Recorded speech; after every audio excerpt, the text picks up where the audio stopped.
ദേശീയ മാധ്യമമായ NDTVയുടെ സർവേ വലിയ രീതിയിൽ ചർച്ചയായിട്ടുണ്ട്. കേരളത്തിൽ UDF സർക്കാർ അധികാരത്തിൽ വരുമെന്നാണ് സർവേ വിധിയെഴുതുന്നത്.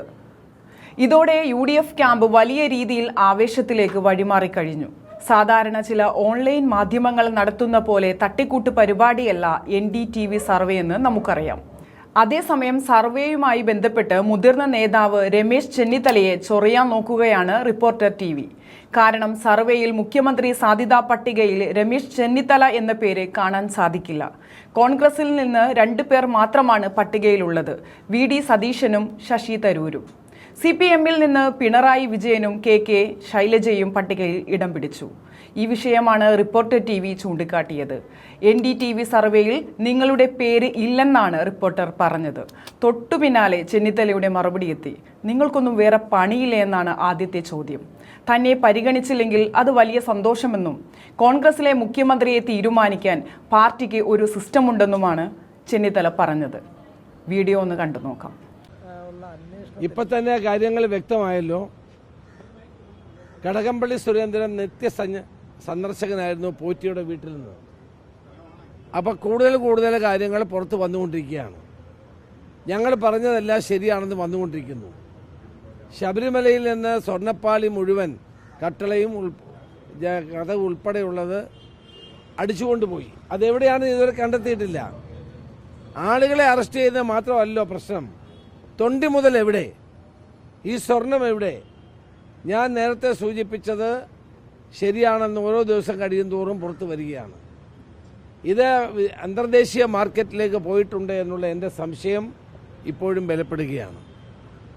ഇത് ആൻറ്റിക്സായി വൻതോതിൽ പണം വാങ്ങിയത് വിദേശത്തേക്ക് കടത്തിയെന്നുള്ള ആരോപണം സത്യമായിക്കൊണ്ടിരിക്കുന്ന സന്ദർഭമാണ്.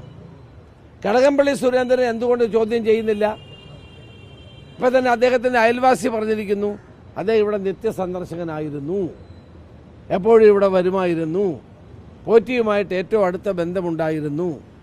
എന്തുകൊണ്ട് അദ്ദേഹത്തെ ചോദ്യം ചെയ്യുന്നില്ല? അദ്ദേഹത്തിന് എന്ത് നടപടികൾ സ്വീകരിക്കുന്നില്ല?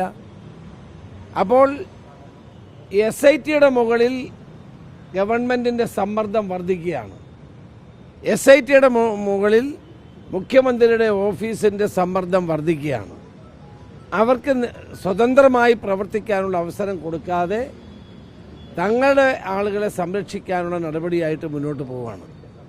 ഇപ്പം എത്ര CPM നേതാക്കന്മാരാണ് ജയിലിലുള്ളത്? എത്ര പേരാണ് ജയിലിൽ കിടക്കുന്നത്? അപ്പോൾ ഇതിൽ നിന്ന് ഗവൺമെൻറ് ഒളിച്ചോടിക്കൊണ്ടിരിക്കുകയാണ്. ഇത് ഇന്നല്ലെങ്കിൽ നാളെ ഈ സത്യമെല്ലാം പുറത്തു വരും. അല്ല, ആരന്വേഷിച്ചാലും ഞങ്ങൾക്ക് സത്യം പറയണമെന്നേ ഉള്ളൂ. ആര് വേണമെങ്കിലും അന്വേഷിച്ചോട്ടെ. SIT അന്വേഷിക്കുന്നത് ഞങ്ങൾ എതിർത്തില്ലല്ലോ.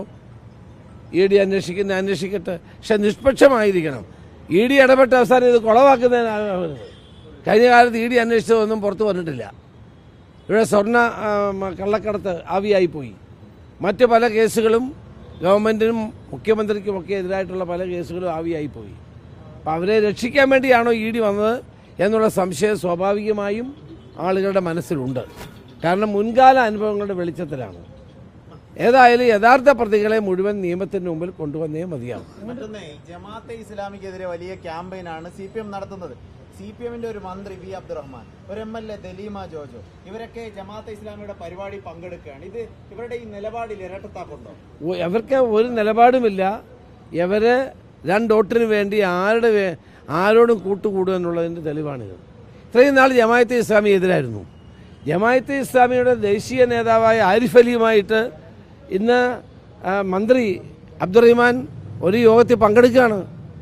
മാത്രമല്ല ഒരു MLA അവരുടെ യോഗത്തിൽ പങ്കെടുത്തു പാട്ട് പാടിക്കൊണ്ടിരിക്കുകയാണ്. എന്തായി? അപ്പം ഇന്ന് വരെ CPM പറഞ്ഞതിനകത്തൊന്നും ഒരു ആത്മാർത്ഥതയില്ല എന്നുള്ളതിൻ്റെ തെളിവല്ലേ ഇപ്പം നമ്മൾ കണ്ടുകൊണ്ടിരിക്കുന്നത്. അപ്പോൾ ആരുമായി ഏറ്റവും കൂടുതൽ ജമാഅത്തെ ഇസ്ലാമിയുമായിട്ട് ബന്ധപ്പെട്ടിട്ടുള്ള രാഷ്ട്രീയ കക്ഷി CPM ആണ്. 4 പതിറ്റാണ്ട് കാലത്തെ ബന്ധം അവരുമായിട്ടുണ്ട്. ഒരു സംശയവും വേണ്ട. ഇപ്പോഴും ജമാഅത്തെ ഇസ്ലാമിയുമായിട്ട് നല്ല ബന്ധമാണ് അവർക്കുള്ളതെന്നുള്ളതിൻ്റെ ഏറ്റവും വലിയ പ്രകടമായ തെളിവല്ലേ സംസ്ഥാനത്തെ ഒരു മന്ത്രി ജമാഅത്തെ ഇസ്ലാമിയുടെ ദേശീയ നേതാക്കന്മാരുമായി വേദി പങ്കിടുന്നു. ഒരു MLA വേദി പങ്കെടുക്കുന്നു. അപ്പോൾ ഇതൊക്കെ എൻ്റെ അർത്ഥം എന്താണ്? അപ്പോൾ CPM ഇതെല്ലാം കള്ളക്കളി നടത്തിക്കൊണ്ടിരിക്കുകയാണ്. ഇന്ന് കേരളത്തിൽ വർഗീയ ധ്രുവീകരണത്തിന് വിത്തിട്ടുകൊണ്ടിരിക്കുന്നത് മുഖ്യമന്ത്രിയാണ്. ജനങ്ങളെ വർഗീയമായി ചേരിതിരിവുണ്ടാക്കുക. സജി ചെറിയാൻ്റെ പ്രസ്താവന ഇന്ന് വരെ മുഖ്യമന്ത്രി തള്ളി പറഞ്ഞില്ലല്ലോ. സജി ചെറിയാൻ്റെ പ്രസ്താവനയുടെ പിന്നിൽ ആരാണ്? മുഖ്യമന്ത്രിയല്ലേ? സജി ചെറിയാനെ പോലെയുള്ള ഒരു സംസ്ഥാന മന്ത്രി പച്ചയായ വർഗീയത പറഞ്ഞിട്ട് മുഖ്യമന്ത്രി ശാസിച്ചില്ലല്ലോ. AK ബാലൻ പറഞ്ഞു UDF അധികാരത്തിൽ വന്ന ജമാഅത്തെ ഇസ്ലാമി ആയിരിക്കും ആഭ്യന്തരമന്ത്രി എന്ന്. അദ്ദേഹം തള്ളി പറഞ്ഞില്ലല്ലോ. അപ്പം കേരളത്തിലെ മുഖ്യമന്ത്രി വർഗീയമായി ജനങ്ങളെ തമ്മിലടിപ്പിക്കാൻ ശ്രമിക്കുന്നു, വിഭജിക്കാൻ ശ്രമിക്കുന്നു, തെരഞ്ഞെടുപ്പിൽ വർഗീയത ആളിക്കത്തിച്ച് ജയിക്കാൻ ശ്രമിക്കുന്നു. ഇപ്പോഴതാണ് നമ്മൾ കണ്ടുകൊണ്ടിരിക്കുന്നത്. ഭൂരിപക്ഷ വർഗീയത ആളിക്കത്തിച്ച് തെരഞ്ഞെടുപ്പിൽ ജയിക്കാൻ വേണ്ടിയാണ് ഇപ്പോൾ CPM മുഖ്യമന്ത്രി ശ്രമിച്ചുകൊണ്ടിരിക്കുന്നത്. അതൊക്കെ അദ്ദേഹം വളരെ വിശദമായി ആദ്യം ഈ സംസ്ഥാന സെക്രട്ടറി നമ്മുടെ സജി ചെറിയാൻ പറഞ്ഞതിനെ പറ്റി മറുപടി പറയട്ടെ. ഒരക്ഷരം മിണ്ടുന്നില്ലല്ലോ. എന്നിട്ട് അവരുടെ പ്രതിപക്ഷ നേതാവ് പറഞ്ഞതിനെ പറ്റി പറയുന്നത്.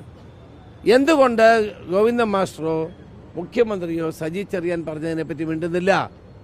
ഒരക്ഷരം പറയാൻ തയ്യാറാകുന്നില്ലല്ലോ. എന്തുകൊണ്ട് തള്ളി പറയുന്നില്ല? AK ബാലനെ എന്തുകൊണ്ട് തള്ളി പറയാൻ തയ്യാറാകുന്നില്ല? അപ്പോൾ ഭൂരിപക്ഷ വർഗീയതയെ ആളിക്കത്തിച്ച് ഈ തെരഞ്ഞെടുപ്പിൽ ജയിക്കാമെന്നുള്ള തെറ്റിദ്ധാരണയാണ് ഇവർക്കുള്ളത്. അതൊന്നും നടക്കാൻ പോകുന്നില്ല. ഇപ്പോൾ പുതുതായിട്ട് വന്ന ഒരു സർവേ ഫലം, അതില് മുഖ്യമന്ത്രി ആരെയാണ് ചോദ്യം. അതൊക്കെ ചുമ്മാ വെറുതെ അങ്ങയുടെ പേരില്ല.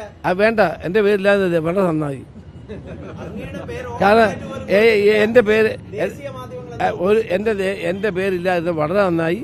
കാരണം ഇതെല്ലാം ആളുകൾക്ക് വേറെ ജോലി ഇല്ലാഞ്ഞിട്ട് ഓരോരുത്തർക്ക് വേണ്ടി ഉണ്ടാക്കുന്നതാണ്. ഇതൊന്നും ഒരു കാര്യമുള്ളതാണ്. പാർട്ടിക്ക് പാർട്ടിയുടേതായ സിസ്റ്റം ഉണ്ട്. അല്ലാണ്ട് ഞങ്ങൾ അങ്ങനെ സർവേ ഉള്ളത്. ഇത് ഓരോ താല്പര്യം അനുസരിച്ച് ഓരോരുത്തർ ഇറക്കുന്നതാണ്. അത് നമ്മുടെ പേരില്ലാതെ തന്നി. സീറ്റ് വിഭജനം ഇപ്പം തന്നെ ഘടകകക്ഷികളുമായിട്ടുണ്ട്. ഞങ്ങൾ തുടങ്ങിക്കഴിഞ്ഞു. ഘടകകക്ഷികളുമായിട്ടുള്ള ചർച്ച തുടങ്ങിക്കഴിഞ്ഞു. ലീഗുമായിട്ടുള്ള ചർച്ച ഇന്നലെ നടന്നു. ലീഗ് അവർ കൂടുതൽ ആവശ്യപ്പെട്ടിട്ടില്ല. അവർക്കുള്ള സീറ്റല്ലാതെ വേറെ ഒന്നും അവർ ആവശ്യപ്പെടില്ല. ഇതൊക്കെ നിങ്ങൾ നടത്തുന്ന പ്രചരണങ്ങളാണ്. UDFനകത്ത് ഒരു തർക്കവുമില്ലാതെ ഞങ്ങൾ സ്ഥാനാർത്ഥി നിർണയം പൂർത്തിയാക്കും. ഒരു സംശയവും വേണ്ട. അതൊന്ന് ചർച്ചകളിലൂടെ തീരുമാനിക്കപ്പെടേണ്ട കാര്യമാണ്. അങ്ങനെയല്ല, ഞങ്ങൾ ചർച്ച ചെയ്തുകൊണ്ടിരിക്കുകയാണ്. UDFനകത്ത് ഒരു തർക്കവുമില്ലാതെ എത്രയും പെട്ടെന്ന് UDFന്റെ സ്ഥാനാർത്ഥി നിർണയം പൂർത്തിയാക്കും. അവരോട് ചർച്ച ആയില്ലല്ലോ. അല്ല, അതെല്ലാം കഴിഞ്ഞല്ലോ. ഇപ്പൊ അങ്ങനെയുള്ള തർക്കങ്ങളില്ലാതെ എല്ലാവരെയും യോജിപ്പിച്ചു കൊണ്ടുപോകാൻ NSSനും SNDPക്കും കേരളീയ സമൂഹത്തിൽ അവരുടേതായ സംഭാവനകൾ നൽകിയിട്ടുള്ള പ്രസ്ഥാനങ്ങളാണ്. അവരെ ആരും ഞങ്ങളാരും അവരെ വിമർശിക്കാനോ അവരെ ആക്ഷേപിക്കാനോ ഞങ്ങളാരുമില്ല. ഇല്ല, അങ്ങനെ ആരും അധിക്ഷേപിക്കുന്നില്ല. ആരും ആക്ഷേപിക്കുന്നില്ല.